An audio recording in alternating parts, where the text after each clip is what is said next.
ओडिशार मैक्सिमम चाषी धान चाष करिथांती आउ किछि मात्रा रे धान निजे खाइबा पई रखिकी बाकी तक बिक्री कर दियंती मंडी रे।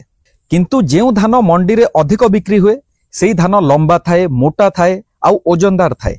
किंतु रोषेई करिकी खाइबा पई पतला चमकदार चाउलरू भल टेस्ट आसुथिबो, सुगंध आसुथिबो, एमितिका किसमर भेराइटी समस्तंकु पसंद। मार्केट रे जदि आपण फाइन ग्रेन चाउल खोजिबे माने भल स्मेल आसुथिबो, भल टेस्ट आसुथिबो, देखिबा पई सुंदर देखा जाउथिबो, ताहले अति कम रे किलो पिछा आपनकु 80 टंका रु नेकी 150 टंका पर्यंत पड़ी थाए। किंतु सेही क्वालिटी रो चाउल आमे जदि निजे चाष करिबा ताहले बहुत कम मूल्य रे बहुत सुंदर चाउल आमे पाई परिबा।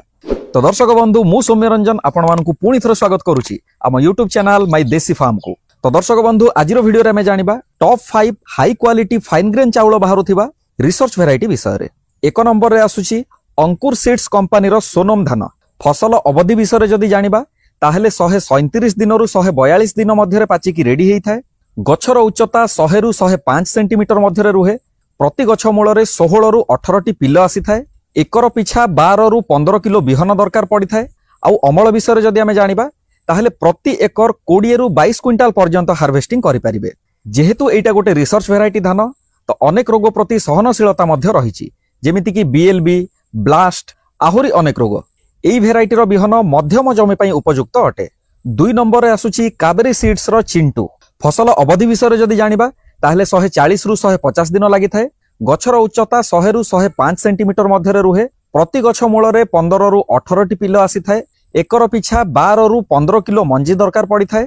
अमल विषय जदि आमे जानिबा ताहले 20 रु 22 क्विंटाल पर्यंत हार्वेस्टिंग मिली थाए। आउ जेहेतु एटा गोटे रिसर्च वेराइटी धान अनेक रोग प्रति सहनशीलता मध्य रहिछि। एही भेराइटी धान मध्यम और खालुआ जमी पई उपयुक्त। दर्शक बंधु आपण माने जदि आम चैनल रे पडुथिबा नुआ नुआ वीडियो सब देखिबा पई चाहुचंती ताहले तळे दिया जायथिबा सब्सक्राइबर बटन रे प्रेस करंतु और पुणी थरे बेल आइकन को प्रेस करी ऑल सिलेक्ट करि नियंतु, जहा फल रे आमे नुआ वीडियो पकेबा मात्रे आपण माने देखि परिबे। 3 नंबर रे आसुची कृषि धान कंपनी रो प्रसन्न। एई बिहनर फसल अवधि विषय जदि आमे जानिबा ताहले 135 रु 140 दिन लागि थाए।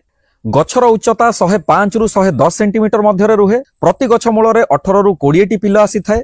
एकर पिछा 12 रु 15 किलो बिहन दरकार पड़ी थाए। आउ जदि आमे प्रोडक्शन विषय जानिबा ताहले 22 रु 24 क्विंटाल पर्यंत प्रति एकर अमल मिली थाए। जेहेतु एटा गोटे रिसर्च वेराइटी धान तो अनेक रोग प्रति सहनशीलता मध्य रहिछि। आउ एई बिहन मध्यम और खालुआ जमी पई उपयुक्त अटे।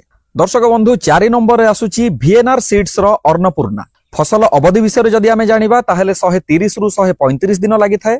गछर उच्चता 105 रु 110 सेंटीमीटर मध्य रुहे। प्रति गछ मूल रे 12 रु 18 टी पिल आसी थाए। एकर पिछा 12 रु 15 किलो मंजी दरकार पड़ी थाए। आउ जदि आमे अमल विषय जानिबा ताहले 20 रु 22 क्विंटाल पर्यंत प्रति एकर अमल मिली परिबो। एई बिहन को आपण मध्यम धरण जमी रे लगै परिबे। दर्शक बंधु 5 नंबर रे आसुची डेल्टा एग्रीजेनेटिक्स रो अमृत आर 2000। एई बिहनर फसल अवधि विषय जदि जानिबा ताहले 125 रु 130 दिन लागि थाए। गछर उच्चता 105 रु 110 सेंटीमीटर मध्य रुहे। प्रति गछ मूल रे 12 रु 18 टी पिल आसी थाए। आउ एकर पिछा 12 रु 15 किलो बिहन दरकार पड़ी थाए। आमे जदि अमल विषय जानिबा ताहले प्रति एकर 20 रु 22 क्विंटाल पर्यंत अमल मिली थाए। तो दर्शक बंधु आपण जदि छोटो साइज रो फाइन ग्रेन चाउल चाष करंती ताहले आपण को भेराइटी चाष करिके आसीचंती कमेंट बॉक्स रे लिखिकी निश्चय जणांतु। आउ एई 5टी भेराइटी भितरु को भेराइटी आपणकर फेवरेट ताहा मध्ये लिखिकी निश्चय जणांतु। जदि आपण मानको किछि प्रश्न रहिला ताहले कमेंट बॉक्स रे लिखिकी निश्चय पचारंतु। Thank you. पुणी थरे देखा हबा आउ एक नवा वीडियो रे।